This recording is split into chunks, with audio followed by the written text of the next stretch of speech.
We are discussing virtual memory, and we studied one page replacement algorithm, that is that FIFO algorithm, first in, first out algorithm. Now let us discuss some more algorithms of page replacement. The first we would like to discuss is that least recently used, or LRU algorithm.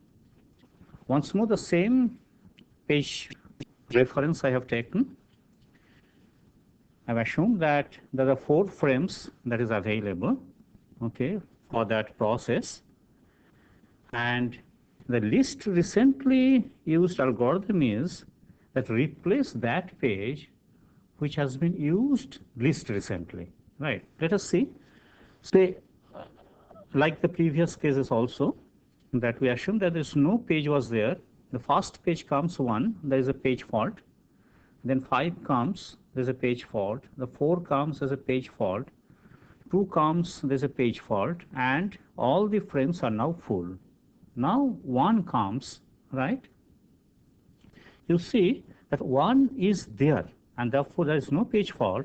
But since now it has been very recently referenced, okay, that has been brought at the top of that stack. Okay, I have brought it from the bottom of the stack to the top of the stack, indicating that this is the most recently accessed, and this is least recently accessed, the page number 5. Now the 5 comes, okay. Now as soon as the 5 comes, what you see that 5 has been brought at the top. Now 3 has to be brought in, and since 3 is not there, there is a page fault. The least recently used is page number 4, which is taken out, and 3 is pushed in. Now 1 comes, there is no page fault. 5 comes, there is no page fault. Okay, only the reference, okay, has been changed here in terms of the stack. 4 comes, right? Then there's a page fault. 2 is taken out, okay, and 4 is brought in. Then 2 gives a page fault. 3 is taken out, and 2 is pushed in. And then 3 comes, is a page fault. 1 is taken out, and 3 is pushed in. That is our least recently used algorithm. And if you count the page fault for this reference, of a reference list of pages, the number of page faults are 1, 2, 3, 4, 5, 6, 7, 8. 8 number of page faults. Okay, let me repeat here that whichever is the page that has been recently used is floated to the top of this stack that I'm maintaining, right? For example, when 1 was referenced here, right, 1 was at the bottom of the stack. Since it has been referenced to the most recent time, it has been taken from the bottom and put into the top. That is, in fact, the way that the stack has been maintained. Any new page that comes in, so for example, here the page 2 has comes in, okay, it has come in, that page 2 naturally will be at the top of the stack, okay, and the bottom of the stack here, 3, which was 3, that was removed, which is circled, right? Now this is our least recently used algorithm, and this gives definitely better performance, okay. But how do I implement it? Okay, the first in, first out can be actually very easily implemented, okay, in terms of a linked list. Let us see that how that least recently used algorithm we can implement, right? LRU algorithm implementation. Say what we can do is that we can keep a clock copy. That means a clock is running. As a clock is running, every page entry, we keep a register associated with every page. As the page is accessed, the copy of the clock is put into the register, right? Remove the page having the lowest value of the register when page removal has to be done. This is the page, okay, which definitely has not been used recently, which has been referenced at the farthest point of time in the past, okay, in respect of the current reference, and therefore that page definitely can be removed. Therefore, this is what we can do. That means we keep a clock copy. Another is that the I should say most natural solution, so to say, okay, use a list. That list is that we keep a list of pages referenced as a linked list, and when a page is referenced, add to the beginning of the list if it is not there, move to the beginning of the list if it is already there, as we have done there in our example, that as a page is referenced, that if it is already there in the linked list, then it has to be taken out at the beginning of the list. And if it was not there, that page, okay, is to be kept at the beginning of the list. Now, naturally remove a page from the bottom of the list, from the end of the list, right?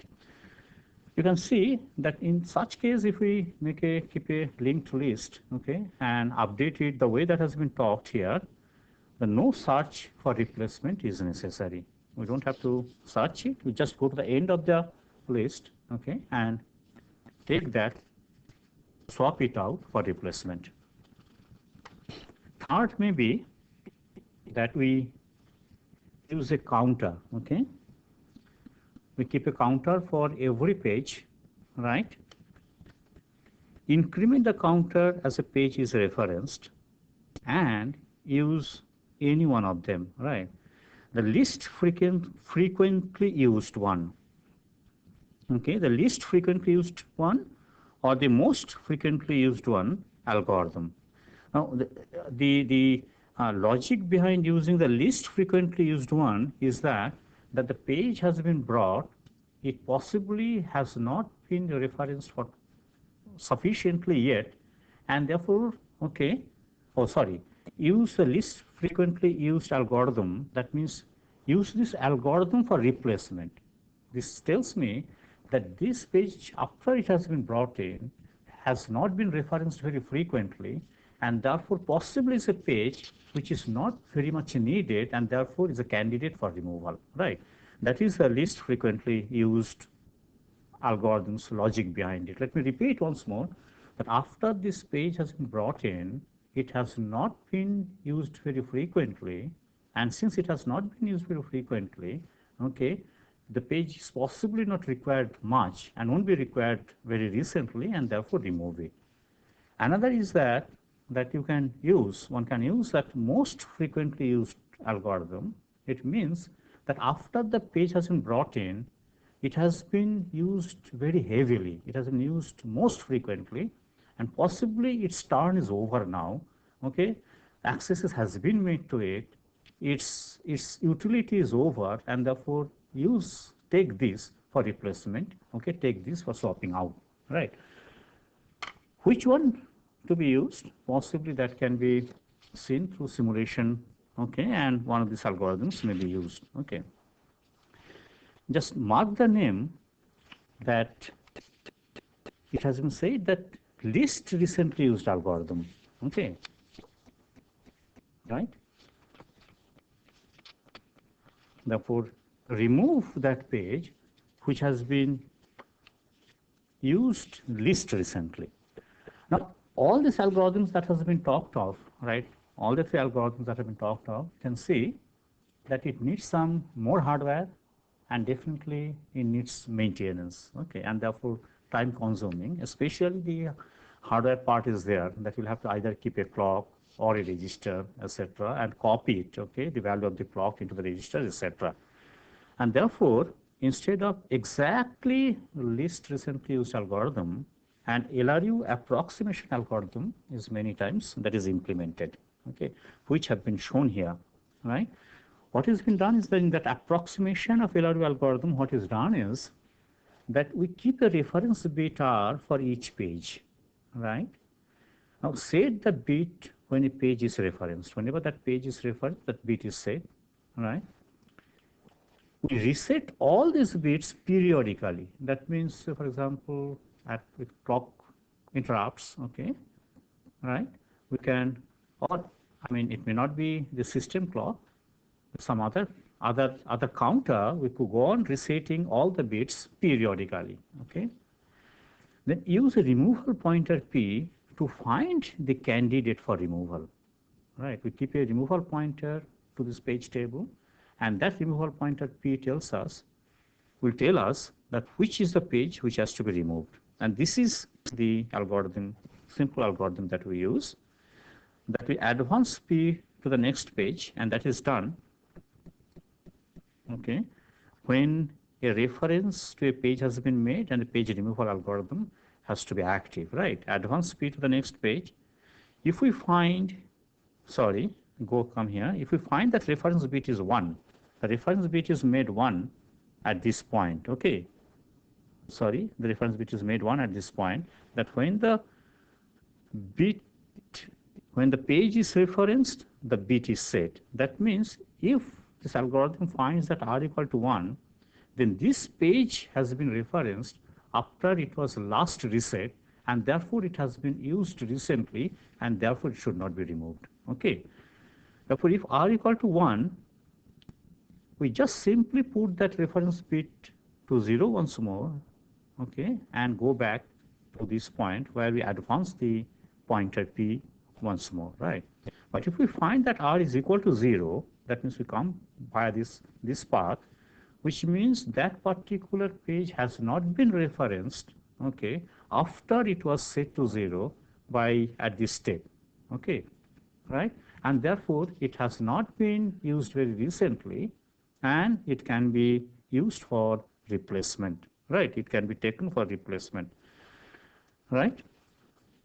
Essentially, if we draw a diagram, the situation turns out to be like this. That say here is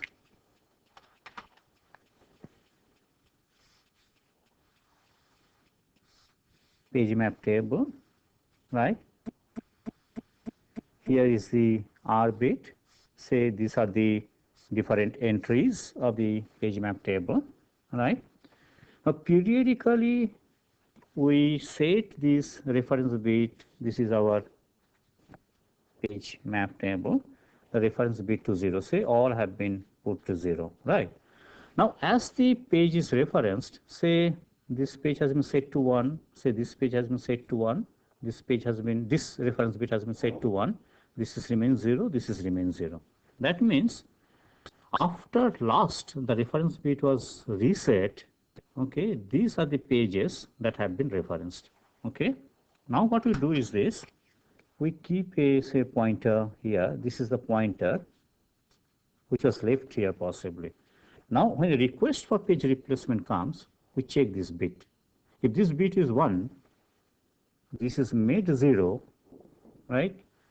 Assuming naturally that this has been referenced after it was last reset to 0, and therefore it has been referenced recently.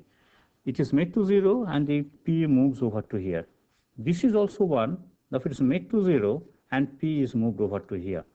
It finds this page reference bit is 0, which means it has not been referenced after this bit was reset last time, and therefore take this page out of the memory, okay, swap out and bring the new page over to here, right?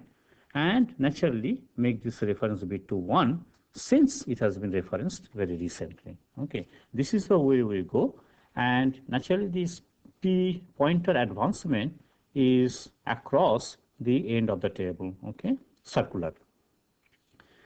Now this is what is our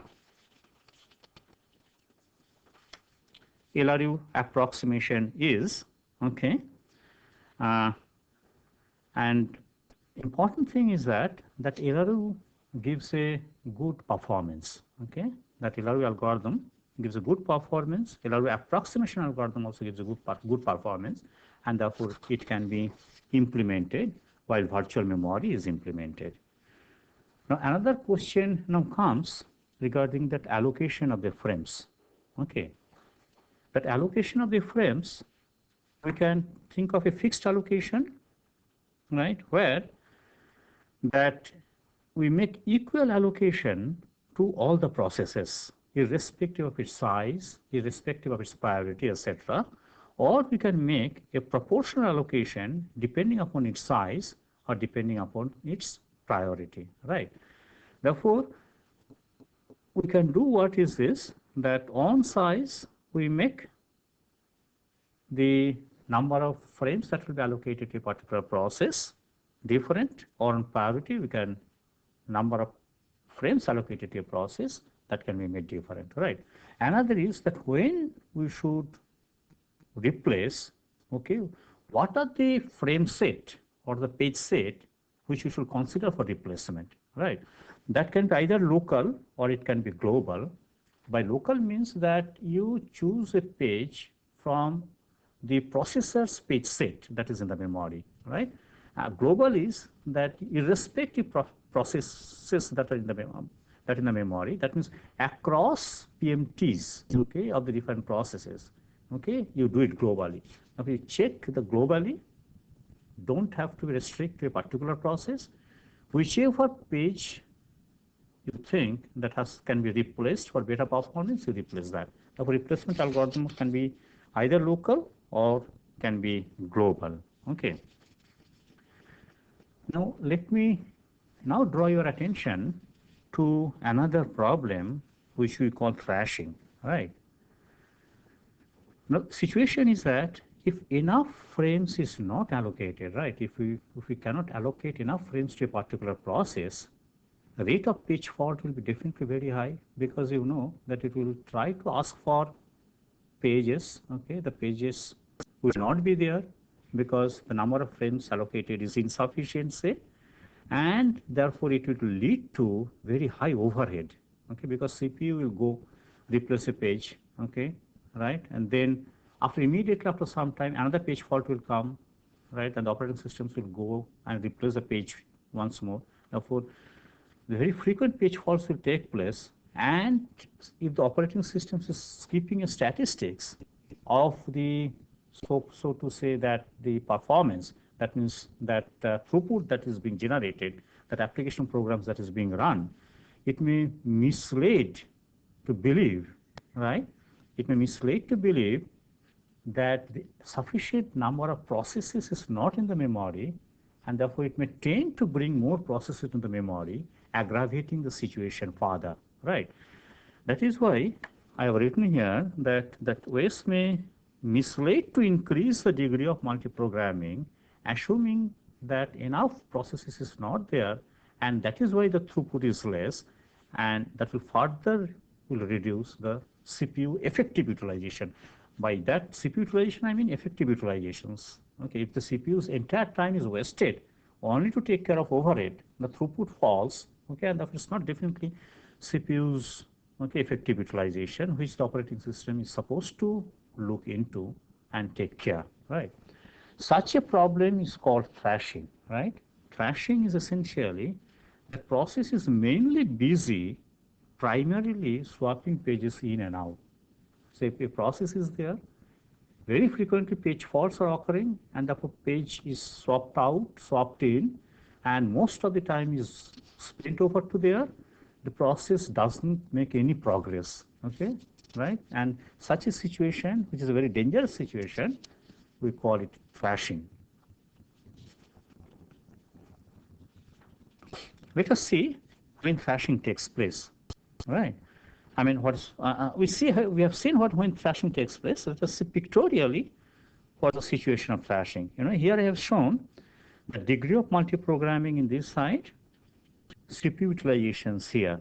Now, as we go on increasing the degree of multiprogramming, CPU utilizations gradually increases till it comes to a point where the thrashing starts. Okay, that means enough frames cannot be allocated to the different processes, right? And therefore, swapping in, swapping out increases tremendously for every processes, and immediately the CPU utilization starts falling and possibly will tend towards zero. Okay, this is a diagram where it shows the CPU utilization versus degree of multiprogramming, and here is the point, the red point, the red mark, where the thrashing has set in, okay, and gradually will aggravate.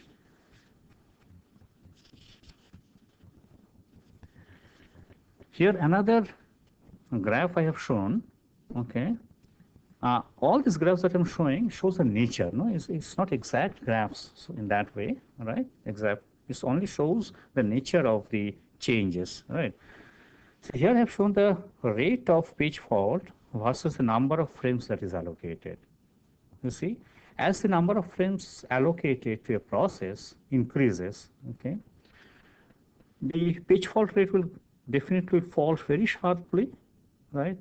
And then gradually, after a particular value, that after a particular number of frames that is allocated, the rate of page fault will not decrease that rapidly. The reason being, once more, that locality, right? Since locality is always valid, the locality exists, right? After some number of frames that have been allocated to a process, the page fault will not decrease very sharply even if you increase the number of frames.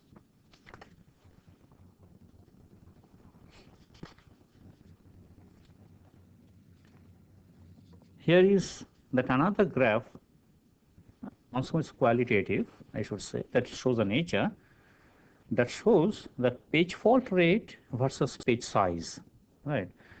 Now, if we keep the page size moderate, okay, then the page fault rate will be somewhere moderate, okay?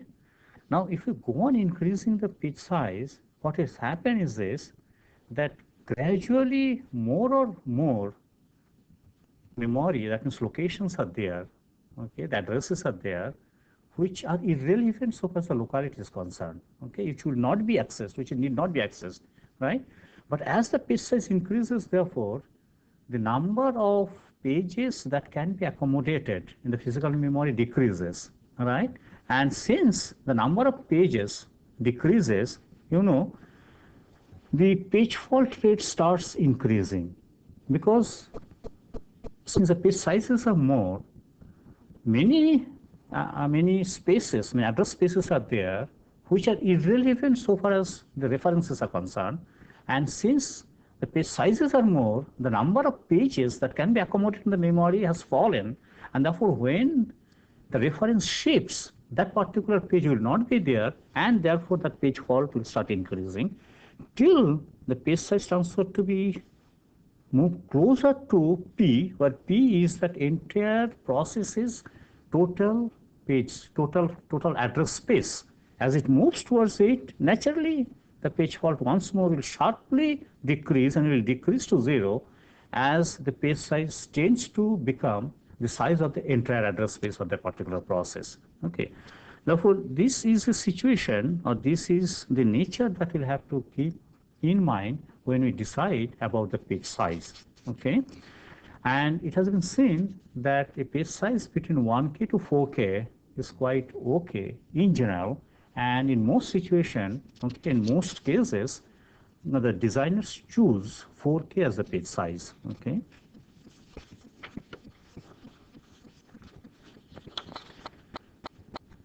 Now, another page replacement model, okay, that I am showing here is that working set model. Let us see that what is a working set model. Here, by delta, I define that working set window. What is that working set window? Is this, that we assume a fixed time interval in terms of instructions, okay, a fixed time interval in terms of number of instructions, say 10,000 instructions. That is your working set window. And working set is that the pages, okay, that is referenced within this window.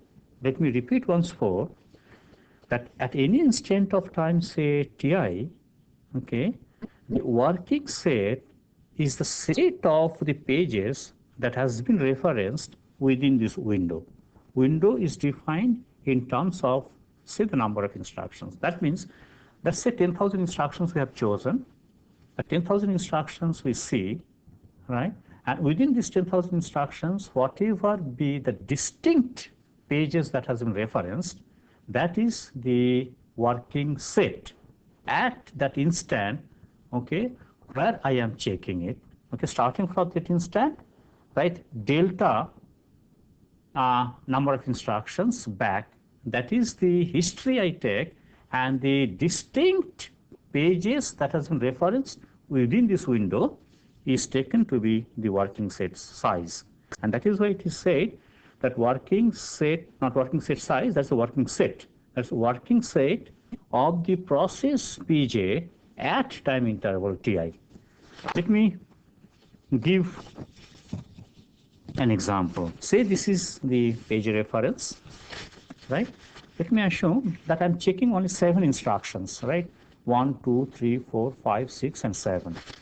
Within these 7 instructions, I am at T1, okay? Therefore, this is my delta, that is the window, okay? I'm checking at time T1, and at time T1 of this process, that working set is 1, 2, 3, 4, and 5, because these are the distinct pages that has been referenced within this window. 1, 2, 3, 4, and 5, I mean, written in order of increasing pages, right?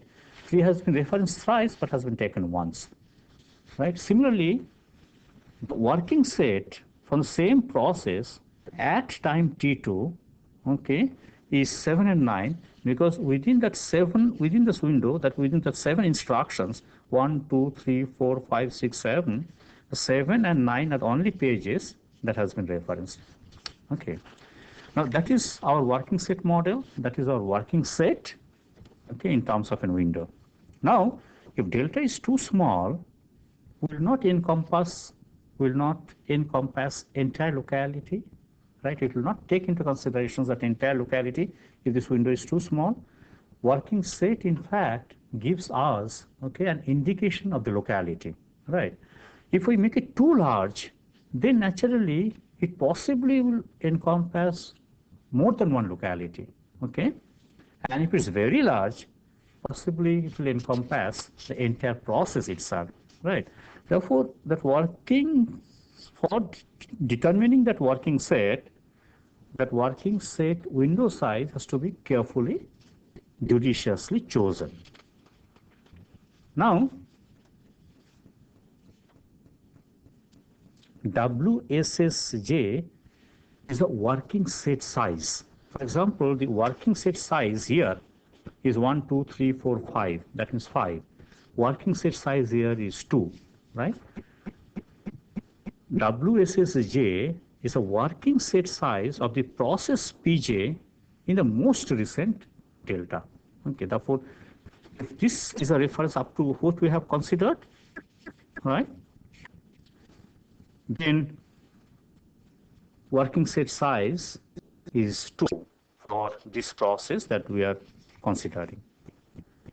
Let D be summation of all the working set sizes of all the processes that is being multiprogrammed, right? Now, if you can see easily that if D is greater than N, the physical memory, then we are tending towards thrashing, right? Therefore, the policy of remedy should be that as this, tend to be the situation, start suspending processes, okay, one after the other, one at a time, so that the thrashing doesn't start, okay. That should be the remedial policy if it is found that we are moving towards a situation where D will be greater than N, right? Now, working set exact implementations is difficult, and therefore once more, like LRU algorithm, we implement a working set model approximation. Here, once more, what we do is this, that we use a reference bit per page and history bit per page and an interval timer to decide about the window, okay? That interval timer decides about that window, right? What we do is that the reference bit is set to 1 on every reference. Moment a page is reference, the reference bit is set to 1. We have a timer, and that timer interrupts at interval delta by 2. On interrupt, let us see what we do. That on interrupt, we copy the reference bit to history bit, right? That means the 2 bits are here. One is a reference bit, say, another is a history bit, okay? The reference bit, for example, is made 1 for a page if it is referenced, and the history bit was, say, all zeros. Now, as an interval timer interrupts, this 1 is copied into here, right? And the reference bit is reset to 0 once more. That is done for all the pages, okay? That copy their reference bit to history bit and set the reference bit to 0.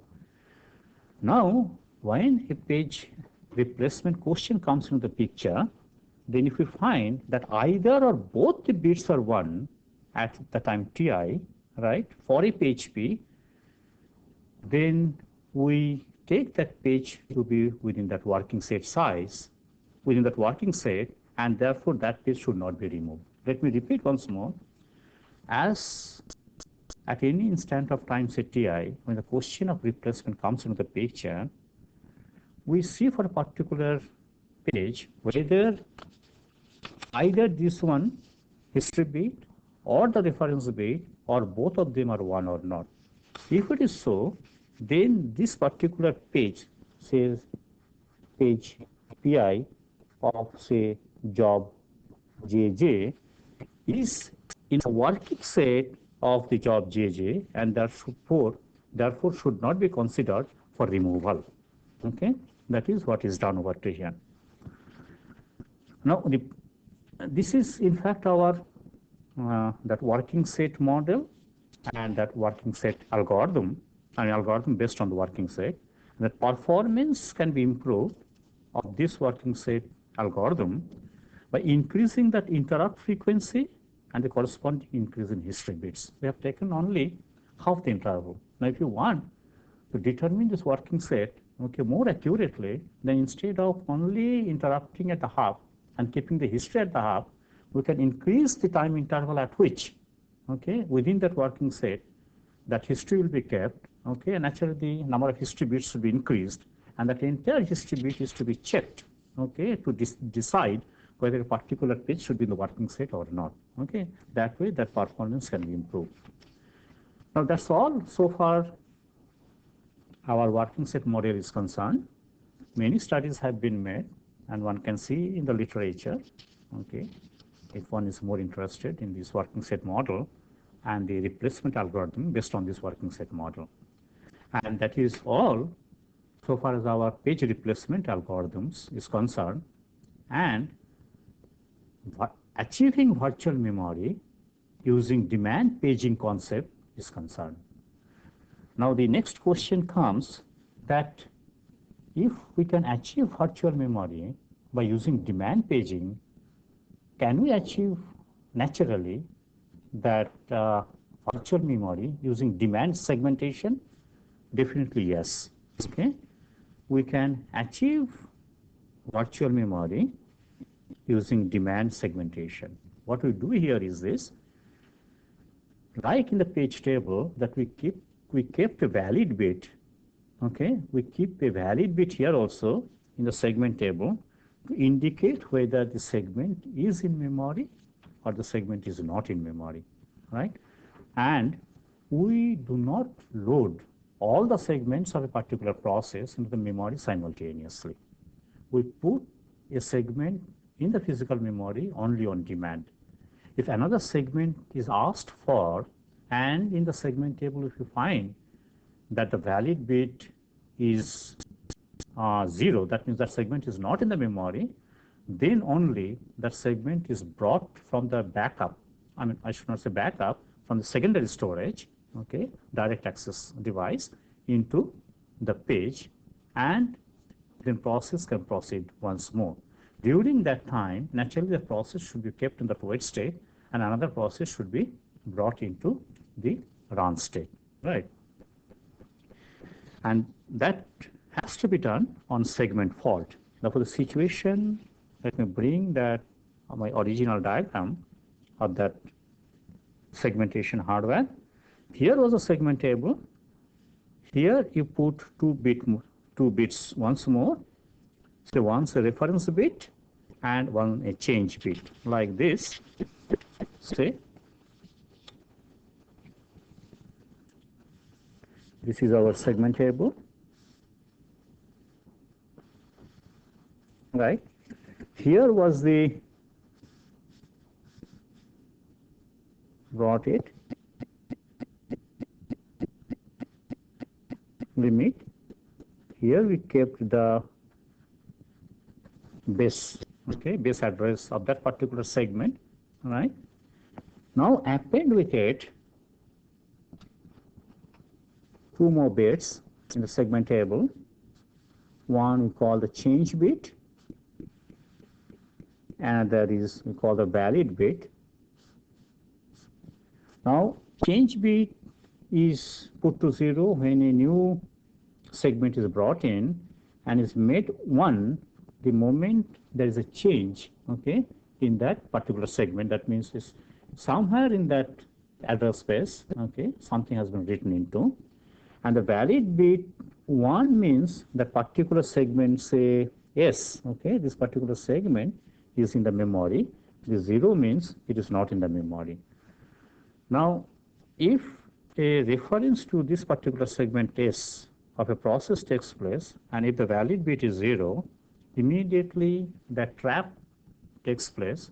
Okay, operating system takes the control, swaps this segment into the memory, and if necessary, swap one or more segments out of the memory. Okay, that once more is an overhead that has to be incurred to have that virtual memory in terms of segmentation, right? Therefore, this is what is our demand segmentation.